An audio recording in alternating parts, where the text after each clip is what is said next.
বাঁকুড়া বিষ্ণুপুর দুটো সিটি পেয়েছিল গত লোকসভায় বিজেপি দল। কিছু করেছে? আমি জিজ্ঞেস করছি, কিছু করেছে? বাঁকুড়ার এমপি কিছু করেছে? বিষ্ণুপুরের এমপি কিছু করেছে? কবার রায়পুরে এসছেন, কবার তালডাংরায় গেছেন, কবার বাঁকুড়ায় গেছেন?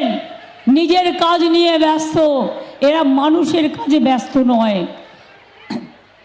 আর একজন বিষ্ণুপুর নাইবা বললাম, তার জানি না ডিভোর্স হয়েছে কিনা, তার স্ত্রী দাঁড়িয়েছে সেখানে, এবং তার যদি আমি ফটোগুলো খুলি তাহলে বিষ্ণুপুরের মানুষ বুঝতে পারবেন বিজেপি কত আদর্শবান দল। যারা মিথ্যে কথা বলে বেড়ায়, সব ছবি আমার কাছে আছে। আদর্শবান কি বলবেন? প্রথমে বলবো যে আপনি দীপক ঘোষকে মনে করুন দিদি, আর আমি চাইছি আপনি সামনে নিয়ে আসুন। এইবার স্বামী স্ত্রী কোথায় কোন পুরনো ছবি থাকলো, তার ছবি দিলেন, সেটা আলাদা ম্যাটার।